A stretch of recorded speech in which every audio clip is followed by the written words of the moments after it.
Hello guys and welcome to a brand new video. Today I'm here with Bleach 1000 Years Blood War episode number 10 reaction.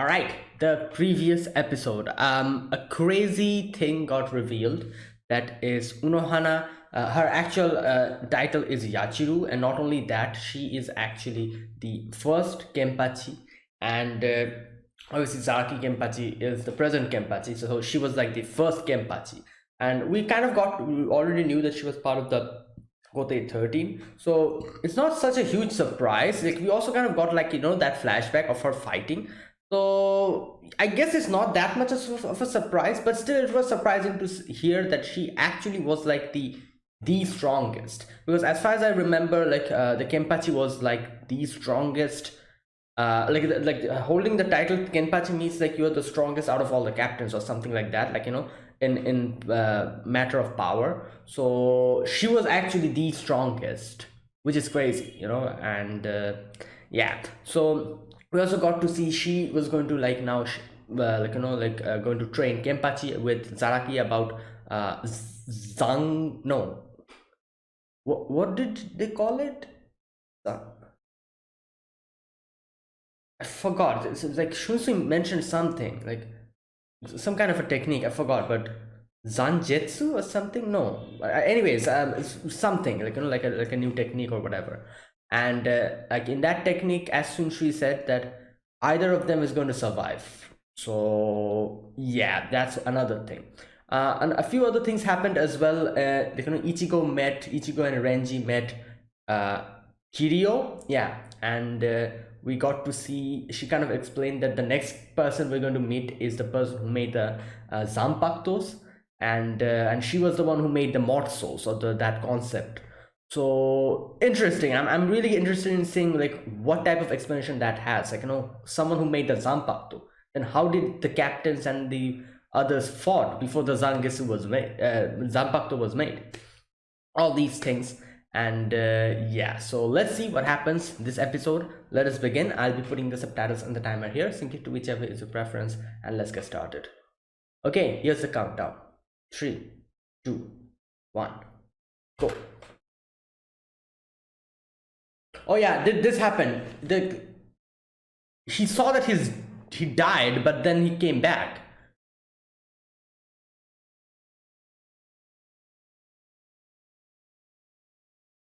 So what's happening here? Damn.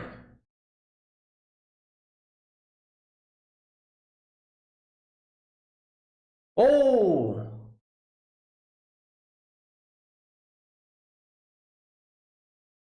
Damn.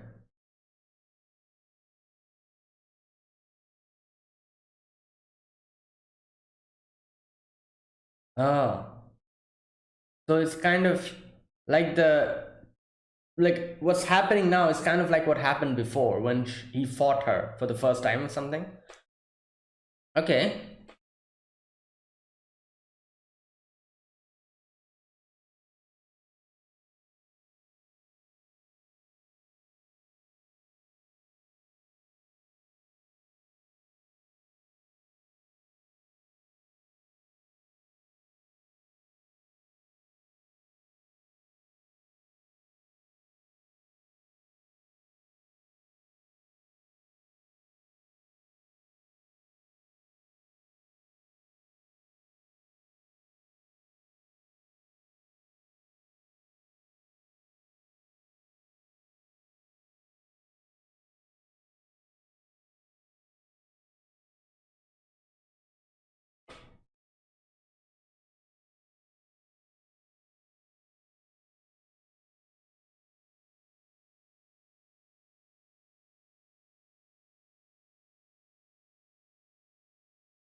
All right. Wait, what the hell? Is that the amount of people he defeated? Oh God. All right, let's see.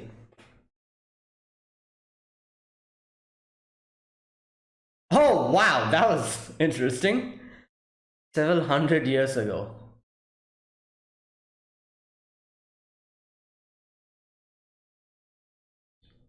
Oh wow, that's what they're doing here.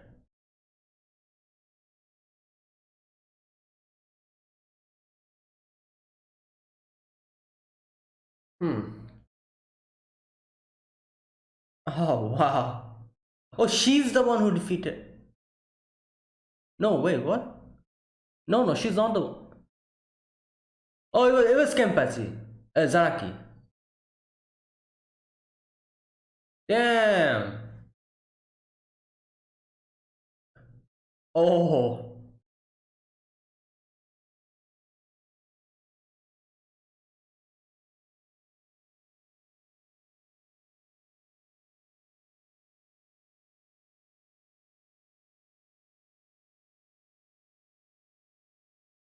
Oh, this is how he injured her.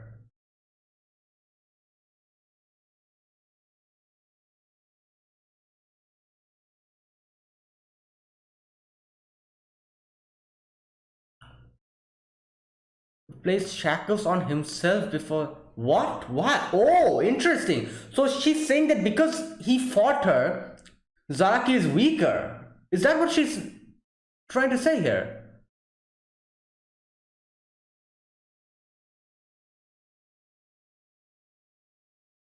Oh my god, so that means he's way stronger than this.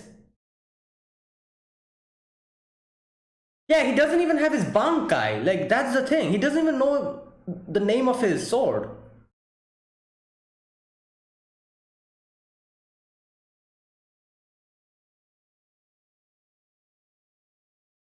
I've always, this is one thing I've always found weird that, I'll talk about this later.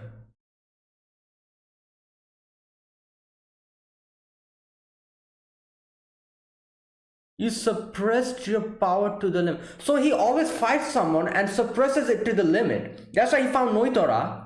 And okay, I'll talk about this later.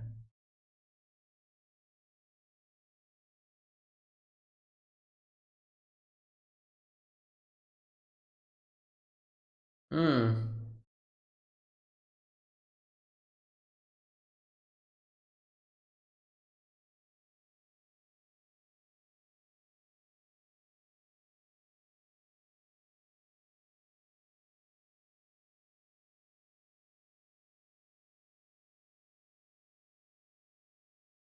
I was weaker than you.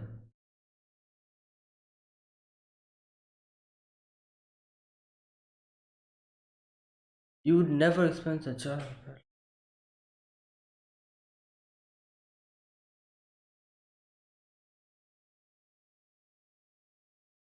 Yeah, he always, that means held himself back.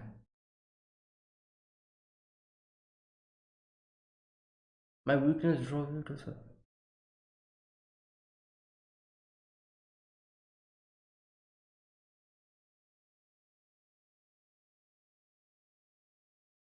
Yeah, okay.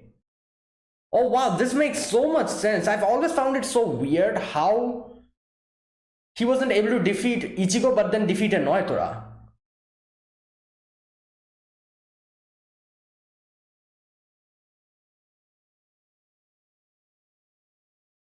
Oh, she's healing him. Oh my god.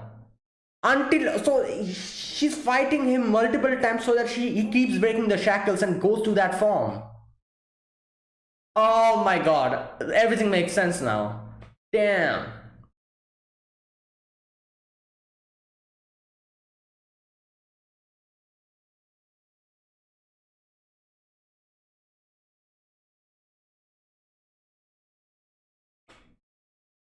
Kaido.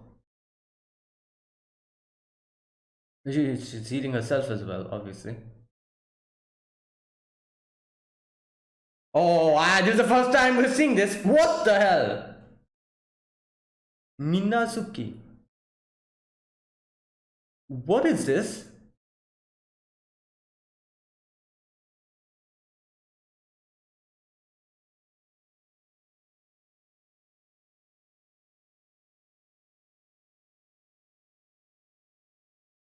Oh,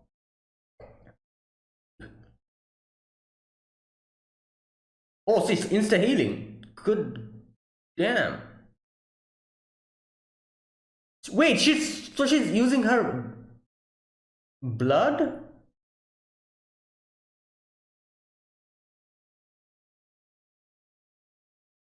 Oh my god. Excuse me.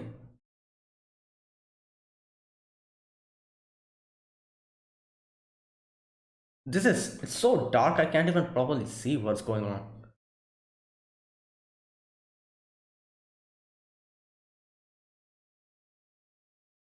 Oh yeah.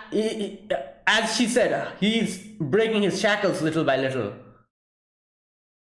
Whoa!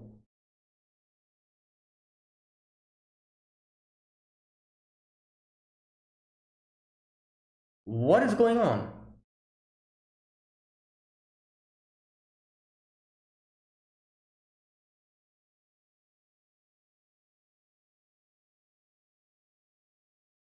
Oh, he's melting. I realized he was literally melting. I've been playing at all.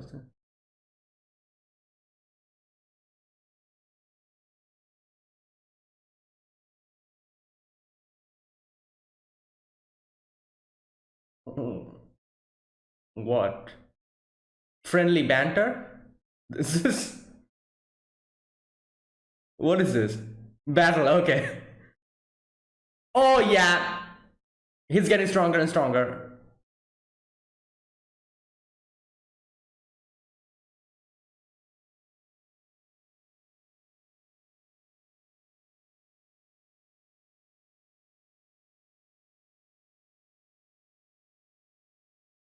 Suppress yourself.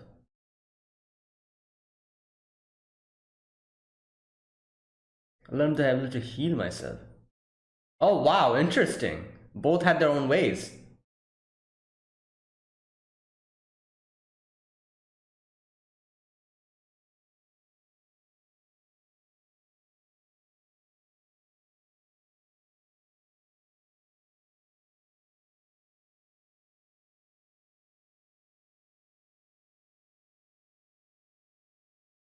They can no longer swing this.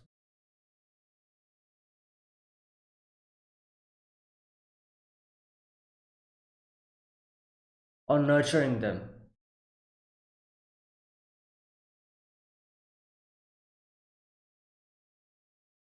Uh, this is when she decided to bring him back with her.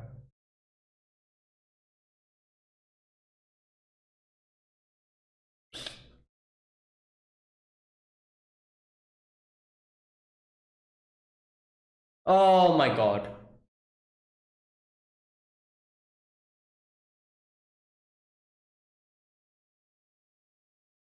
Well, yeah, I kind of realized this is how this is going to end.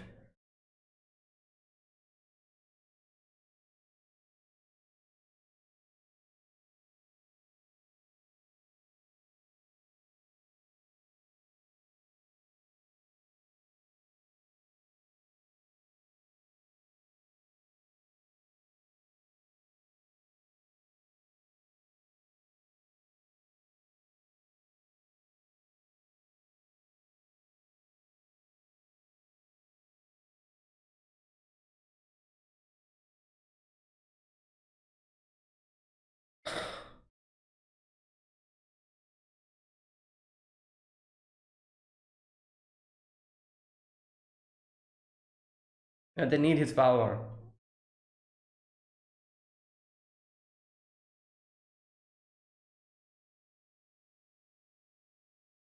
Partner.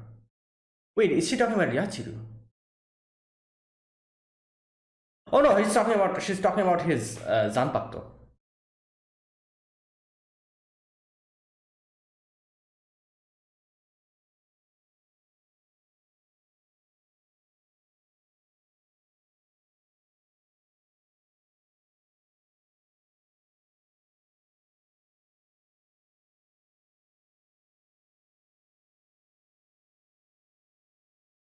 Oh boy.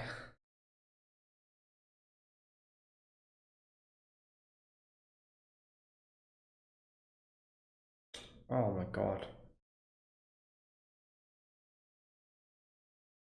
I never expected something like this to be the end of Unohana. Like, never in my wildest dream did I even think. What the? Is that his Zanpakuto? Is that? It's his Zanpakuto.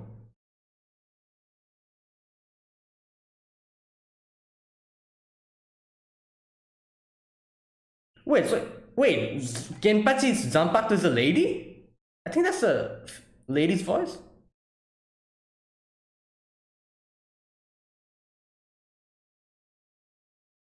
Wait a minute. Is I'm getting some wild theories now. Is Yachiru like somehow connected to his Zanpakuto or something?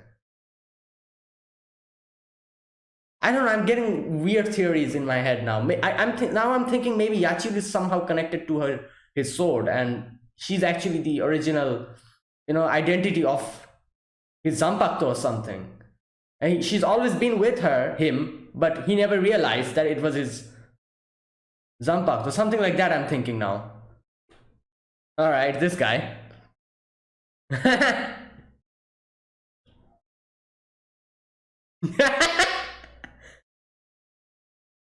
Nimaiya. Chikuyoro. Ah, Chikuyoro or Yoroshiku, okay.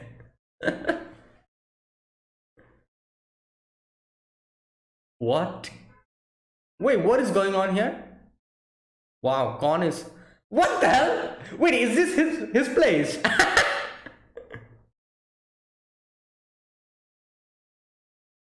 Mm, I don't think so, Ichigo.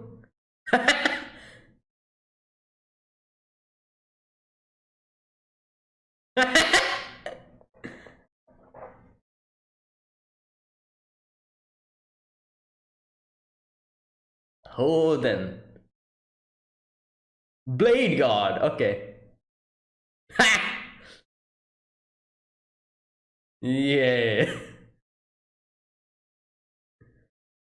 Oh boy.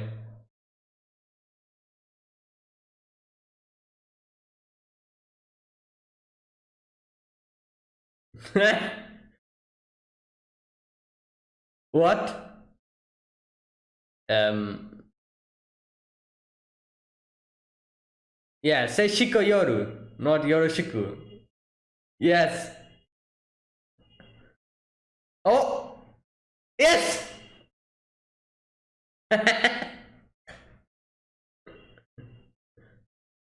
Oh my god.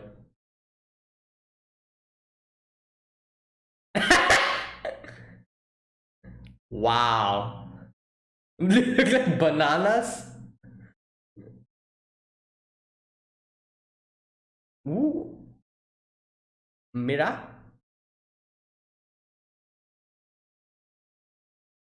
Wait, are these like actual people or like not people but souls? Oh, okay. That makes sense. Wait, then what was that? You feel me, right? Oi! It's a pitfall.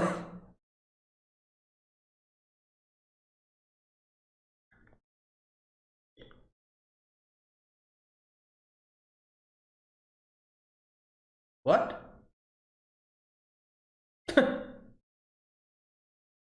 Wait! Oh my god, they're all Zanpakutos. Wait, so this girl is also a Zanpakuto? Mira?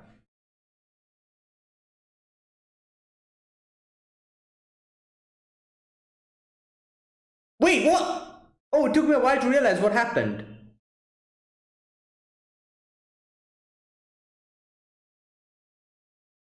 Oh no.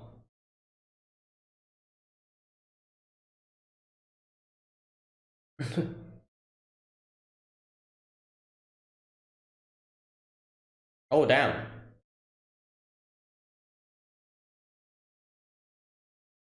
Wait, so how are they going to fight? They don't have the Zanpakuto.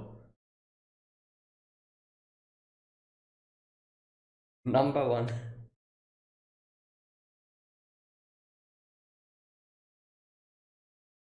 Ah!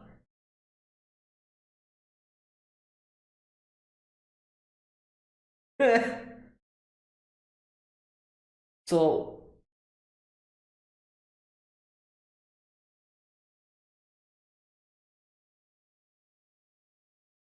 Asauchi.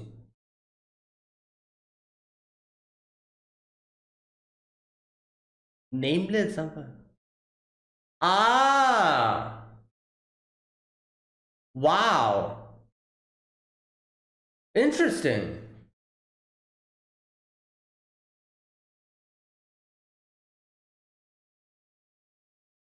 Oh, wow! That's so interesting. Never thought, okay.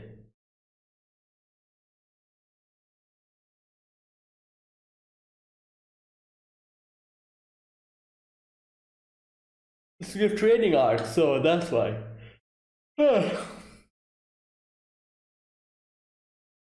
They're angry for not taking, yeah, care of the Zanpakuto.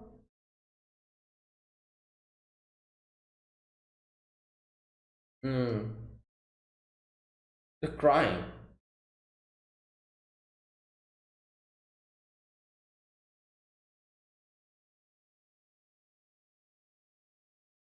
Oh.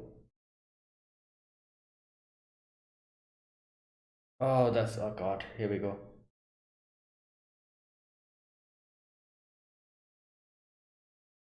Yep, there you go, that's the end. Oh, damn.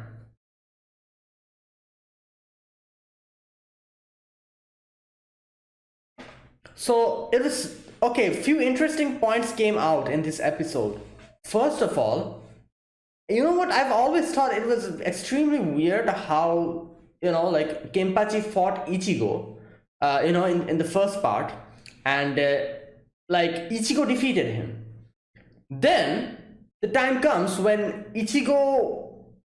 obviously Ichigo gets stronger and stronger and stronger, and obviously Ichigo fights like Ulquiorra and all that. And while all of this was happening, Kenpachi comes in contact with Noitora, and they fight, and we get to see that Kenpachi defeats Noitora. I'm like, how is this possible? That like I think at that moment when he defeated Noitora, Ichigo wasn't that strong as far as I can remember. So I don't know why, but I've always felt so weird. I was like, how is this possible? Ichigo defeated him, and this same person defeated someone who's way stronger than Ichigo. So I was like, is this like some kind of a writing, like some kind of a loophole in the plot or something? Like, what's going on here? Makes sense now. So this is the thing about Kenpachi. That means he always like. So this is what he does. All right. Oh, okay. I'll talk about it later. Let's see what's going on here. Oh, damn.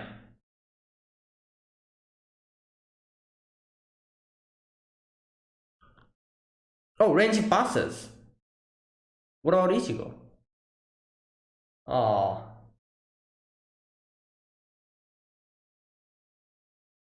wait. Renji has his Kido. I don't think Ichigo can use Kido, can he?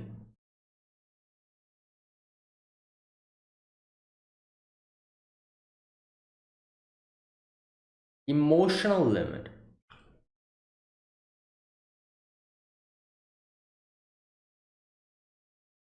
Wait, so Ichigo is not going to get his Zanpakuto back?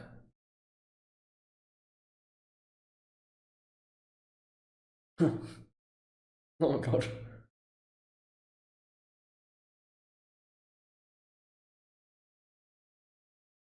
Yeah, he's a substitute Shinigami. Oh boy. Well, he is not happy about that, obviously.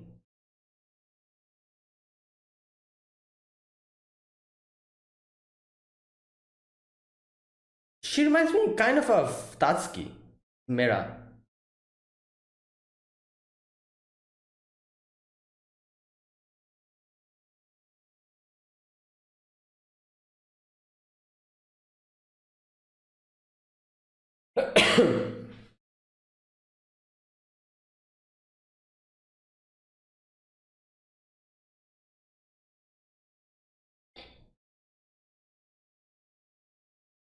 I won't fix him.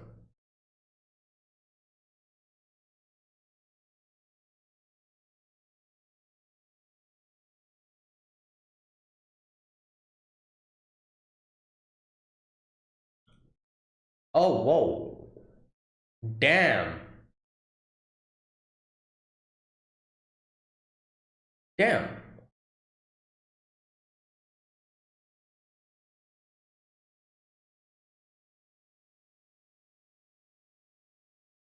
You fought this long without an Asauchi. Yeah. Wait, okay, wait a minute.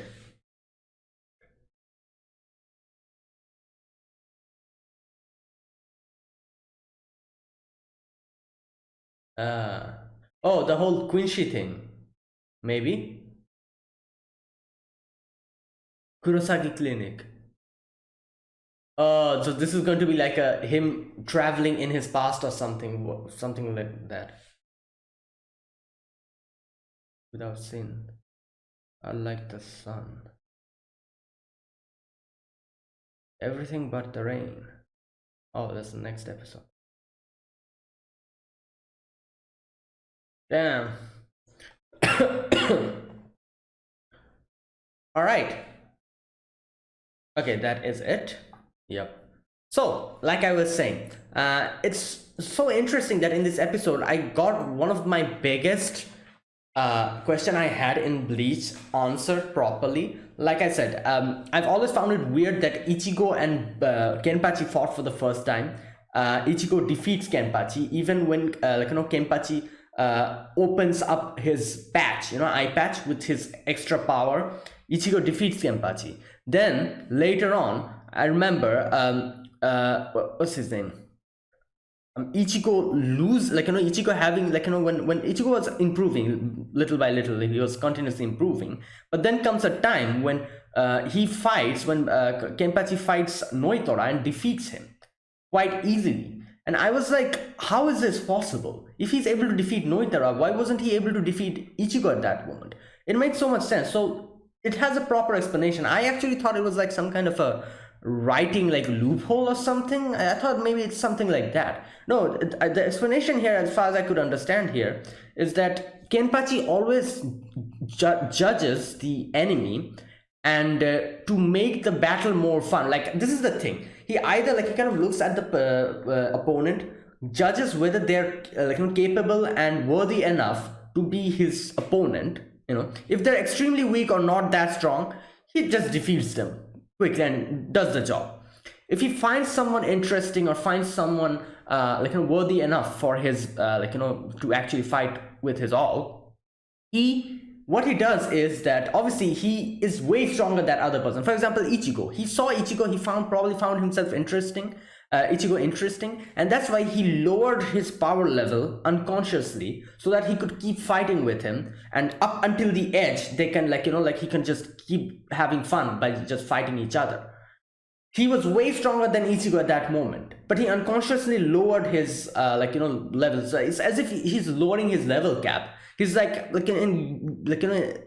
you think about it in like gaming terms or whatever, he's like level 100. Ichigo was like level 20 or something at that moment.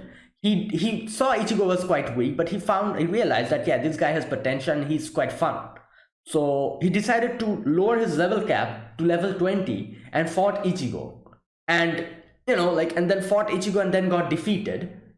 And obviously when later on he found Noitora interesting as well, him also worthy to be his opponent. So that's why he, at that moment, Noitora was probably like level 50 or something. He decided to up his level from 20 to level 50 to properly fight Noitora. This is what he does. He's way stronger than all of these opponents we've ever up until now we've seen.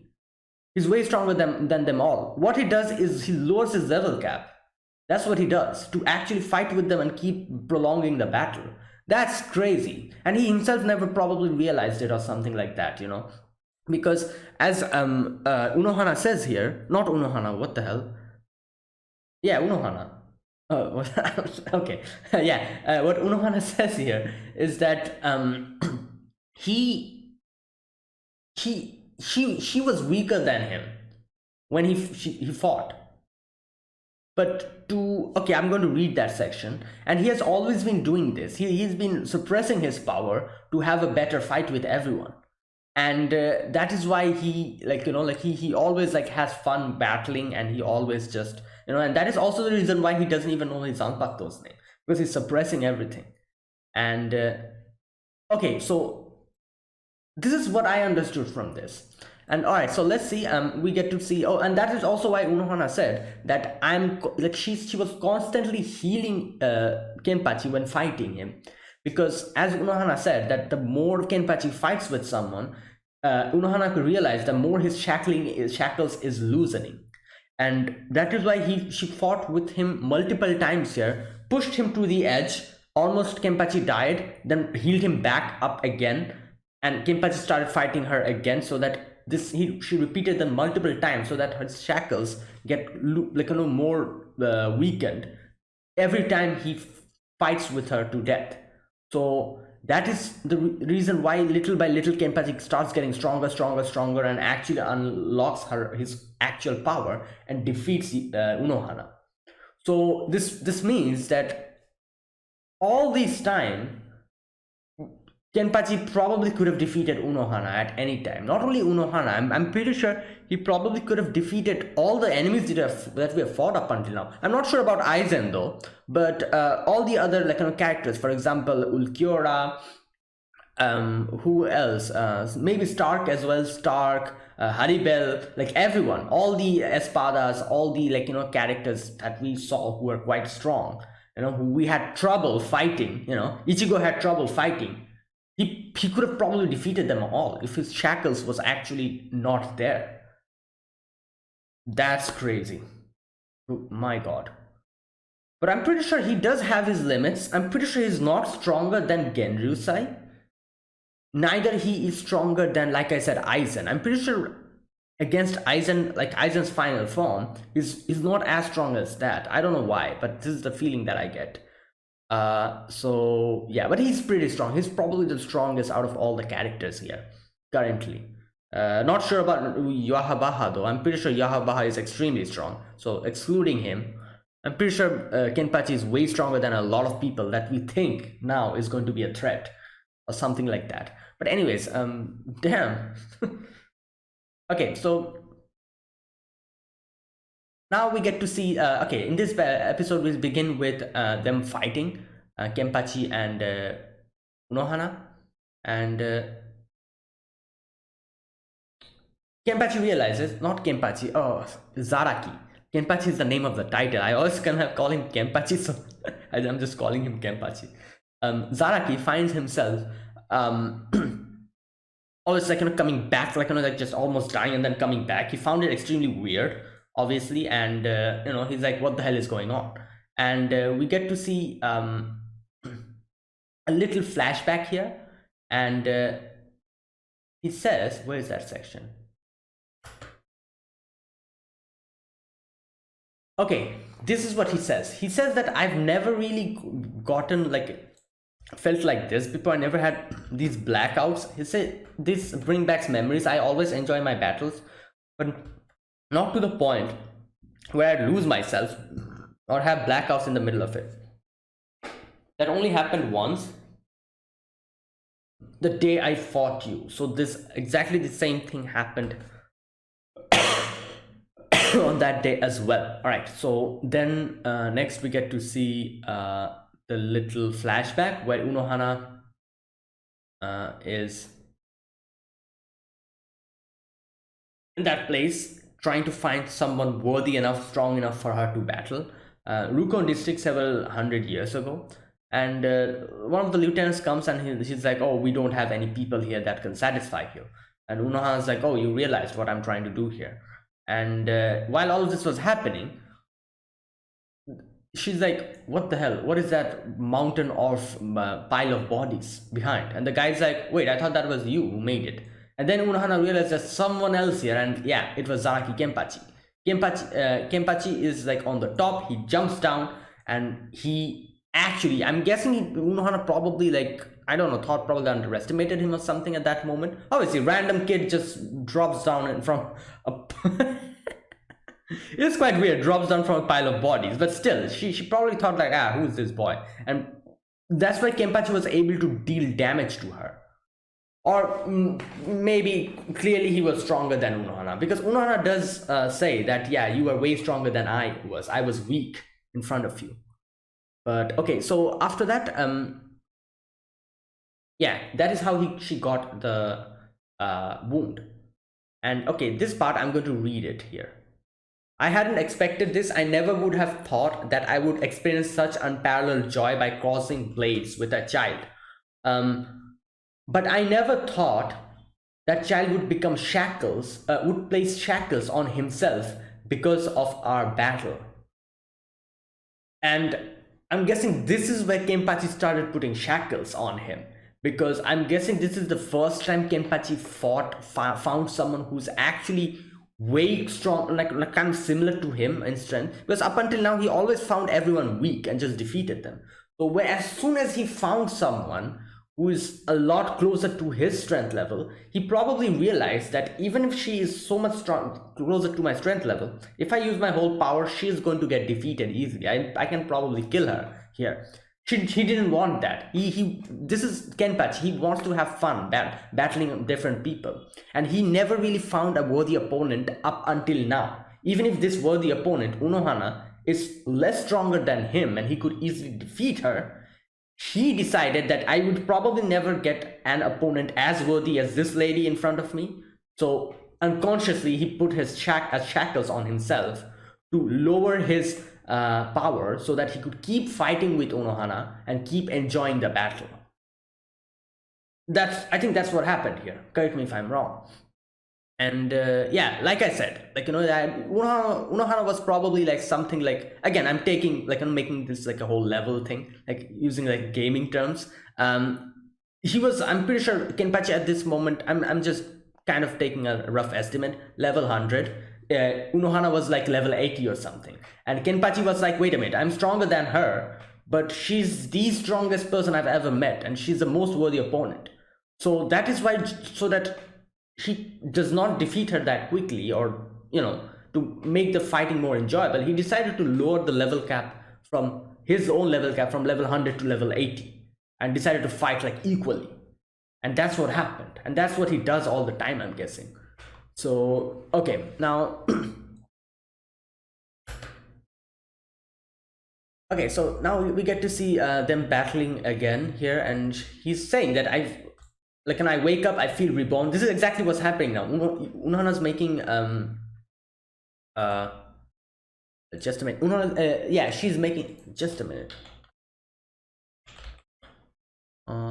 Yeah, Unohana's making him fight and healing him multiple times, and that is why his shackles are kind of getting weakened, and that's why he's saying that I wake up feeling reborn. He's regaining his power little by little. That's what's happening. And it kind of makes sense why Shunsui said that this is going to kill either of them. Either Kenpachi is going to die without even unlocking his full power, or Unohana is going to die because Kenpachi is going to unlock his power. And okay, here Unohana says, Kenpachi Zaki, you probably haven't realized this, that you are unconsciously restraining your powers while in battle. Okay, here we go. Now, we get a little flashback of him fighting Ichigo. She says that, do you know why you narrowly lost your battle with Kurosaki Ichigo?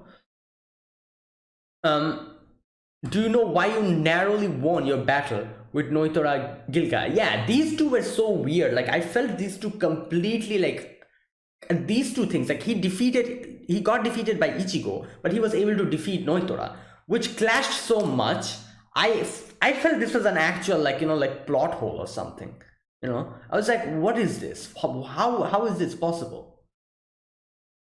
Okay, there you go. I have my answer. So he lowers his level. Like, he could have easily defeated Ichigo and Noitora both if he wanted to, but he always lowers his own power to just enjoy the battle. Wow. Okay, now, yeah, Unohana said, was it because they were strong? I'm sure that's how it seemed to the others, but I knew that wasn't the case. In each instance, you suppressed your powers to the limit. Okay. During the battle, we both experienced unparalleled joy. Uh, the only difference was that you learned the joy of fighting on the edge. Yeah, he realized that, and he realized, he thought that I need to keep prolonging this. I can probably defeat Unohana, but I need to prolong this. That's why I'm going to put shackles on myself. He unconsciously did that. That is my sin, and that is why Unohana says this is my sin, because probably she thinks that because he fought her, he felt this, like, joy of fighting, and, like, realized the thrill of fighting on the edge, and that is why he has started putting shackles on himself and started doing the same thing to other opponents as well, just to enjoy the fight. You must have been ecstatic. Everyone around you was weak. You had no enemies you test your sword against. I was the first foe you encountered who could rival your power. Yeah, up until that time, he never found joy in, never found that joy in battle. He just defeated everyone easily. So that's why he never really realized that what thrill it was to fight on the edge.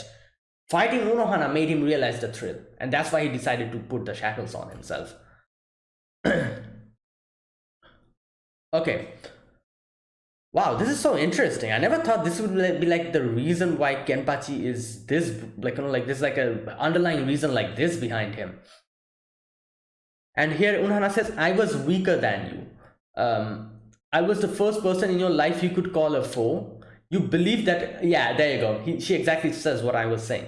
This is what she says. You believe that if you lost me, you would never experience the joy of battle ever again. You wanted to bring yourself down to my level. So little by little, you unconsciously began to suppress your power into a deep, dark place. Okay. I was devastated. My weakness drove you to suppress your power. Like, this is the interesting thing here, Like, Unohana says my weakness drove you to suppress your power. But the fact is, the reason why he decided to put shackles on himself was because Unohana was strong. If Unohana was not strong, if Unohana was like one of those normal, like, shinigamis who were extremely weak, Kenpachi would have probably come, defeated her, and just be on his way and never put the shackles on himself, because he never would have gotten that thrill. The reason why he started putting shackles on himself is because he got that thrill, and that thrill he was only able to get because he fought someone way closer to his power level.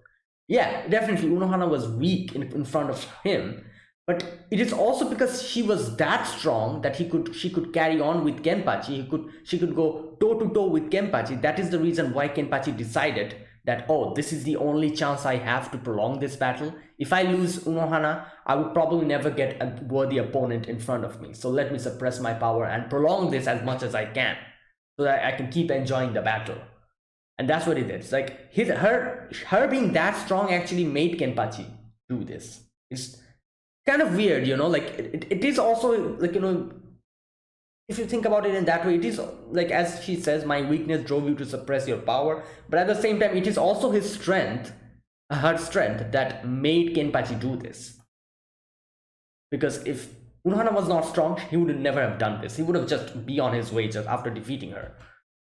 Okay, but one day I noticed something. Each time you flirt with death against a powerful foe, you start to break your shackles, and this started happening unconsciously. He fights more stronger people, his shackle starts breaking down, and Unohana realized this is the only chance to make him regain his power. I'm just going to keep, like, defeating him, fight with him here, take him to the edge of death, heal him back up, and do it again, so that every time his shackles starts breaking, at the end completely breaking the shackles and bringing out his original power.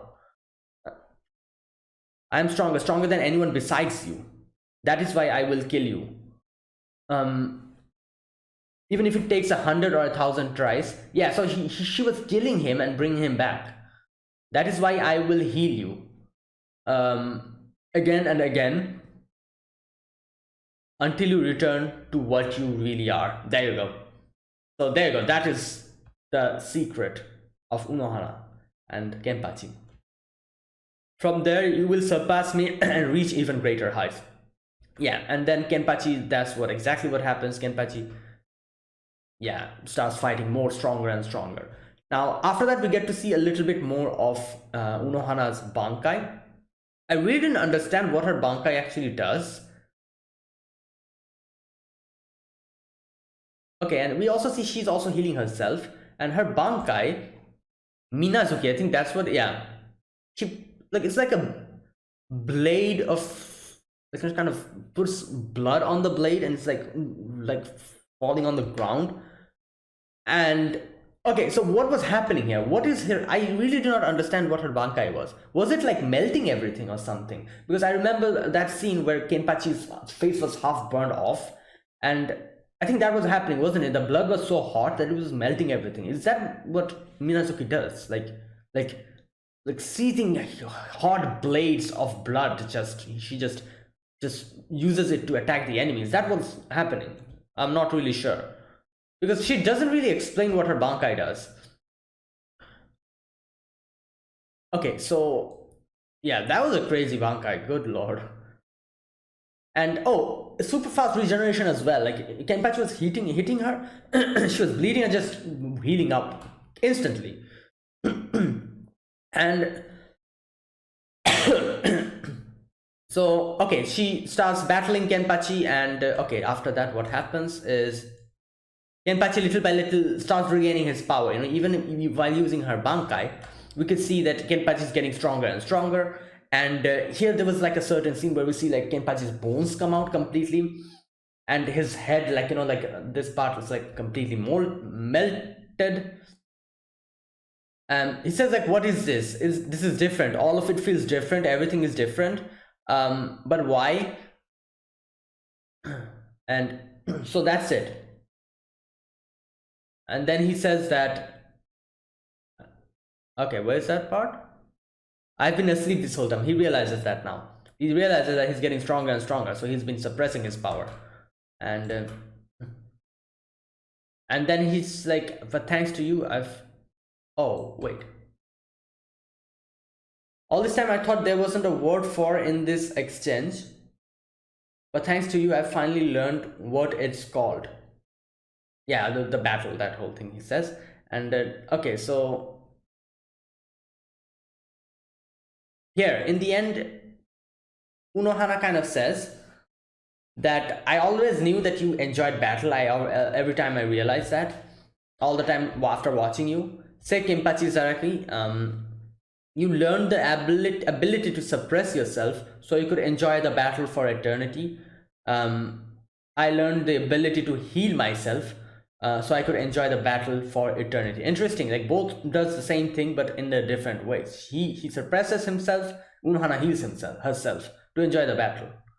And she says, but now I'm certain this power I opted for this single battle was for the single battle.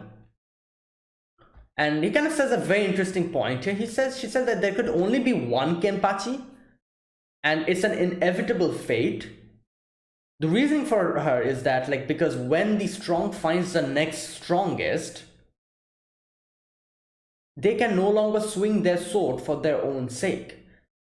Interesting. So she says that if someone finds someone stronger than that other person, they can no longer swing their sword for their own sake. The tip of the sword will always be pointed either towards killing the next strongest or towards nurturing them. So Unohana decided to the second option, to nurture Kenpachi instead of killing him. Yeah, because he could have probably done that. She could have easily probably defeated Kenpachi. And I'm pretty sure she did not do that because just like Kenpachi, she also loves fighting, and she did not want to defeat someone stronger than her in that manner because she knows the joy of battle. And that is exactly the reason why she had multiple chances to kill Kenpachi before this. Not Kenpachi, sorry, Zaraki. Oh god. So she never did that because of this. She knows the joy of battle, and she doesn't want to take Zaraki's life away in that manner.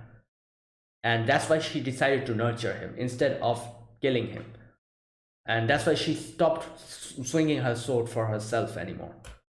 The tip of my sword is, and then she says, where is that part? Yeah, we see like her standing in front of Kenpachi, and she says like he's the one. This is the kid who will be worthy of the name for Kenpachi.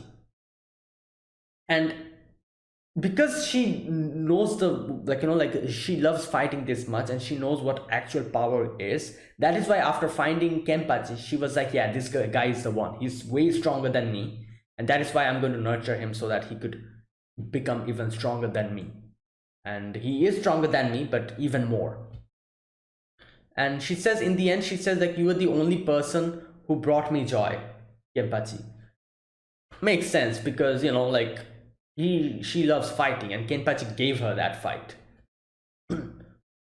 And that was magnificent, Kenpachi Zaraki. This battle is over, and Kenpachi realizes what happens, and Kenpachi is like, no, don't die.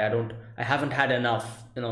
Like that. This was the fear he had, that losing Unohana would mean that he would never get anyone else to fight against, anyone worthy enough to fight against him. And that's why he started putting the shackles on him. And he realizes what happened now, that he has lost Unohana. And he says that don't die. And Unohana says like, now like, you're fine now, you will be fine now. You have so many strong opponents to defeat. You have so many strong people, comrades to like, to move alongside with. So, and in the end, she kind of, this part, I was like, when she says, most of all, you have a partner who have awakened alongside you, I don't know why I suddenly thought, oh, is she talking about Yachiru or something? But then I realized, no, she's talking about his Zanpakuto. But there's another weird thing, I don't know, like, this is one thing I felt here in this episode. Okay, I'm going to talk about that later. Unohana says, everything I've relinquished to you, even the name of Kenpachi, which I couldn't give you to back then, with me, it's going to vanish. And she dies. And she said, what sheer bliss it is to die from accomplishing one's purpose. And yeah, that's it. That's the end. And suddenly someone starts calling him. Like Kenpachi of Zaraki. And he's like, who's calling my name? And this person or Zanpakuto. I'm guessing it's Zanpakuto. It seems my voice has finally reached you. Wait, is this a girl? It's a female's voice, isn't it? I never thought like his Zanpakuto would be a lady, Like this is the last thing I expected.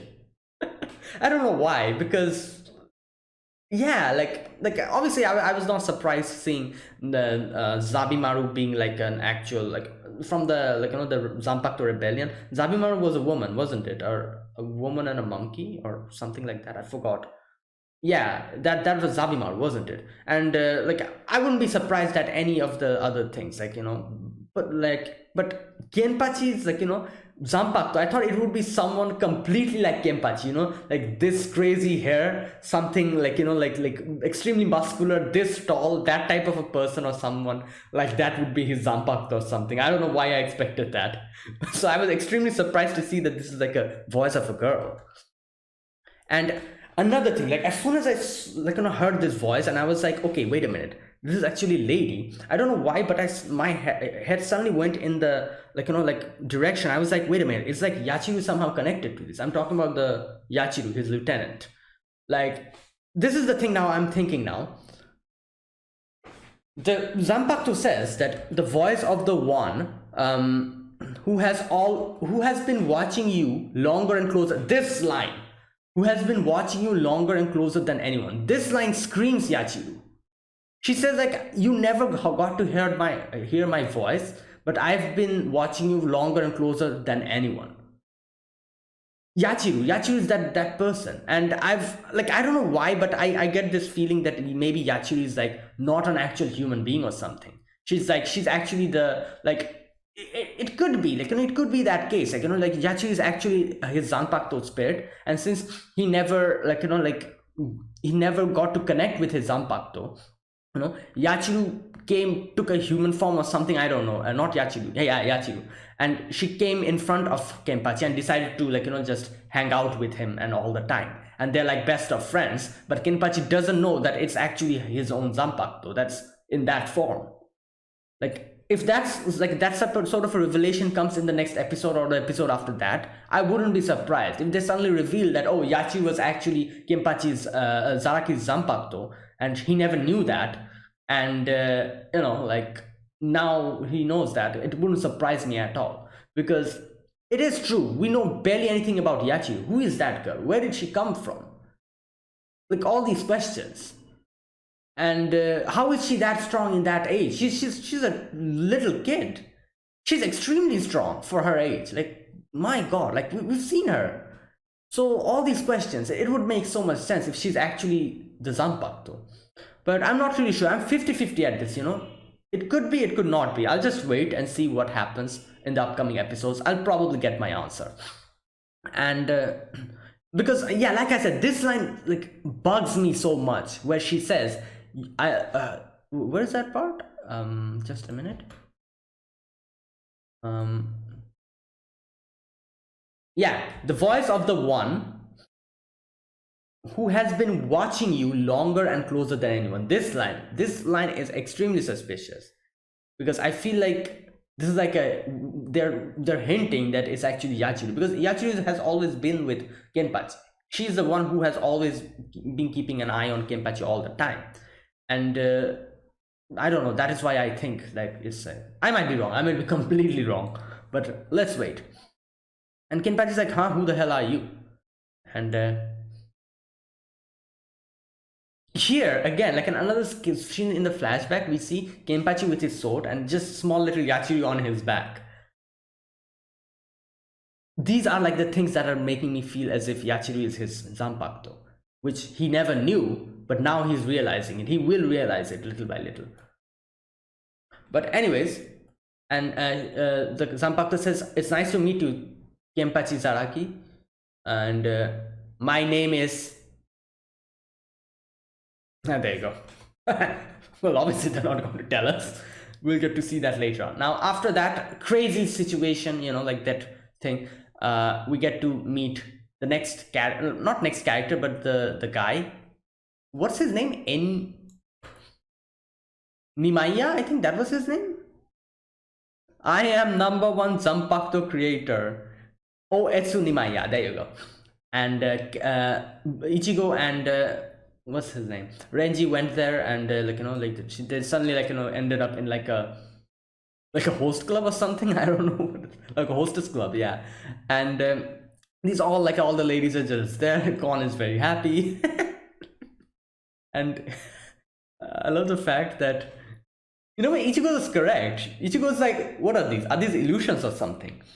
And I would say they're not illusions, because in the end we get to know they're actually Zanpakutos. But he was kind of correct to realize that these were not Shinigamis. And I thought like, who are these? Are these like souls or something? But yeah, they give us the answer later on. So Nimaiya comes out, and Nimaiya's like, he's kind of flashy. He's kind of very what's that word? Very yeah, flashy. That's the word. And okay, and then he kind of says like, oh, do this pose, and they do the pose, and he snaps the pictures, and like having like a whole funny little section. And then in comes Mera. I'm guessing she's also a Zanpakuto, I'm not really sure. And she's like come to the actual ho then. And yeah, it's like a room. It's extremely dark. They get in, obviously they did not realize it's like a whole empty space underneath. Fall down. And now here's another interesting fact came out in this whole section, so I'm going to talk about that now. So the first thing that Nimaiya says is that all those ladies before were actually Zanpakutos. They were not Shinigamis, and you didn't realize that. And then she kind of shows that how he took both Ichigo and Renji's Zanpakuto, and it's like broken. And he's like, your Zanpakuto hasn't gotten enough love. And he's like, all right, you have to fight all these anger of the Zanpakuto underneath. If you are able to defeat them, I'm consider fixing your Zanpakuto if you can make it out alive. And then he's like, yeah, like, best of luck. And then he talks about these Zanpakutos. This is so interesting. He says that these are Asauchi, And okay, what he explains is that Asauchi are actually the nameless Zanpakutos, temporarily issued to over 6,000 members of the 13 code guard squads during their life in the academy. I kind of thought about this as well. I was like, there's so many Shinigamis here, because all the swords that they have are actually named Zanpakutos or something. I got my answer here.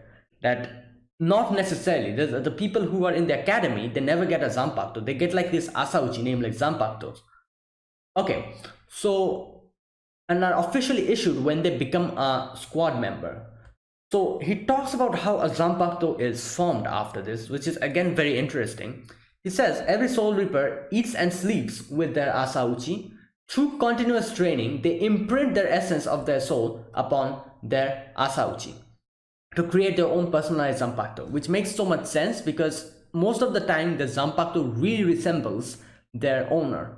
So it makes sense since their own spirit and everything gets imprinted on the Asauchi and it takes its own original personality and form, kind of similar to, like, to his part, to its partner, that is the Shinigami. And the one who creates all of these Asauchi is him, this guy. So, okay. Okay, now Ichigo asks like, why have we are being attacked by it, and he says like, because you are not taking care of the Zanpakuto, they're angry and all that, he says. And he says like, first the big question you have to think about is like let's start by discussing whether Zanpakuto or Soul Reapers are superior. This is an interesting point which he brings up, which I remember was again brought up before when Ichigo fought his own inner, like that hollow form of him, inside himself, where Zangetsu was there and that hollow Ichigo was there. He fought the hollow Ichigo, and I remember that scene where the hollow Ichigo was like, you should always be the king. If there's a single chance I find out, I realize that you are not the king anymore, I'll topple you down and I'll become the king. So always keep being the king, otherwise I'll take your place. I think something like that he says, which is kind of interesting because this conversation kind of reminds me of that, where Nimaya says like whether Zanpakuto or Soul Reapers are the superior. Now, obviously, I'm pretty sure they're supposed to be partners, like no one is supposed to be above the other. But who knows what answers Nimaya will give and Ichigo will come to. I'm waiting for that. Okay, so after that the Asauchis attack again, and alright, then we get to see a little bit of Kenpachi going back. Leaving, like, Unohana's there dead. Okay, then after the credit scenes, we see Renji has kind of defeated a few of them. Now this is another thing. Did Renji use Kido here? If he used Kido, then he's at an unfair advantage, isn't it? Because I don't think Ichigo knows Kido, can he? Renji can use Kido. But anyways, Ichigo hasn't been able to defeat, it's like defeated, he's like fallen down, and Nimaya's like, oh, Renji passed, I'm going to make his Zanpakuto good repair again. Eh? Not you, you weren't chosen by the Asauchi. And this one thing which he says here is something, again, I also thought after that, which is Ichigo was not chosen by Asauchi. Where is that part where he says that? Renji is a Soul Reaper, you're not. And so, okay, Mera pull him out and don't enter Soul Society again. An ordinary person without Zanpakuto is just a person. If I leave, what's going to happen to Zangetsu? Zangetsu cannot be fixed anymore. I won't fix him, as I said before. Okay, okay, where is that part where he says that? Okay, here we go. Here's where he says that he throws Ichigo out, and then he says that you're no good as you are now, Ichigo. The fact that an Asauchi didn't choose you, the fact that you fought this long without an Asauchi, which is true, you don't understand the significance of this. But yeah, it is true. Wait a minute. How did he get Zangetsu? As far as I remember, when he's like, when he stabbed, like, wait a minute, did Rukia stab him or did he stab Rukia? Rukia stabbed him, didn't he? She, in the first episode? Oh boy, it's been quite a while, I forgot. Yeah, Rukia's the one who stabbed him with the sword, or was it him? Just a minute, let me check. Yeah, there you go. Rukia's the one who, put her sword inside Ichigo, and that is how he sucked in all her Reiatsu and got that, like that, like the Shinigami power, and it got activated from inside of him or forever, and that's how he got that huge sword. That was not an Asauchi. That wasn't an Asauchi. So it is true. He never. I'm pretty sure Rukia Zanpakuto was also an Asauchi at the beginning. She like spent time with the Asauchi, and it started little by little becoming Soden no Shirayuki, and that's why it's her Zanpakuto now is Soden no Shirayuki. Similarly, Renji as well. Renji probably had again an Asauchi, like a normal sword. Spending time with it more and more, it became Zabimaru. However, Ichigo never really did anything like that. Rukia just transferred her power inside Ichigo, and it probably triggered Ichigo's inherited power. Like he's already a Shinigami and Quincy, and that is why it probably like got triggered, and he became this thing. And it's so crazy if you think about it, that one moment where Rukia stabbed Ichigo, so many things at the same time happened. That means the first thing that happened is the whole Hyogoku situation, where the Hyogoku I'm guessing went inside Ichigo and made him that whole hollow thing. I'm not really sure about that, if that's what happened, but I think that's what happened, didn't it? Because that is the reason why he also has like a hollow self within him. Like he has Zangetsu. I'm guessing he also has like a Shinigami self. No, wait a minute. Oh. Wait, I never thought about this. Zangetsu is supposed to be his Shinigami power. No. Oh, okay, wait a minute. I'm getting confused. There's two people inside of him. One is Zangetsu, the other one is that hollow Ichigo. Up until now, I thought Zangetsu was the Shinigami, and the hollow Ichigo was his hollow power. But now that we know that he has a Quincy inside of him, does that mean there's another person inside of him? Or another part? Or am I mistaken? This part I'm not really sure about. I did get spoiled that Zangetsu is, not Zangetsu, sorry. I did get spoiled that Ichigo has a power, or his mother is, Quincy and all that. And I talked about this before as well. I did get spoiled about that, but I'm not really sure about this now, like this whole thing. Where I'm pretty sure I'll get my answer. No need to say anything about this, because I'm guessing I'm going to get my answer soon, because they did breach the whole subject about Ichigo being a half Quincy. So I'm sure they'll talk about this as well, because I don't know, I feel like there's something going on here. I'm pretty sure I'm making a mistake here, that the hollow Ichigo and the Zangetsu, what character, which identity is which character, and all that. So I'm not really sure. So yeah, what I was actually talking about is like so many crazy things happened at that one situation, the first episode, where Rukia puts gives her power to him. That is the time when the Hyogoku thing happened, and that what made him a visor, didn't it? Because so this is what happened. He already had his Shinigami and Quincy power inside of him, and then when Rukia used her sword, Rukia had the Hyogoku inside of her, because Urahara did that, that whole thing where he put the Hyogoku inside Rukia, and she came in the outside world. So the Hyogoku inside Rukia was transferred, I'm guessing, alongside her Reiyatsu into Ichigo. So not only did Ichigo have his Shinigami and Quincy power at that moment, the Hyogoku also got integrated into that, and he got like a hollow power as well. So that is why he's like this weird mixture of so many different things. Crazy. I'm still not really clear on that whole situation now. I'm guessing little by little we'll get an explanation of the whole Quincy power and everything. What happened, what is it, and how it works.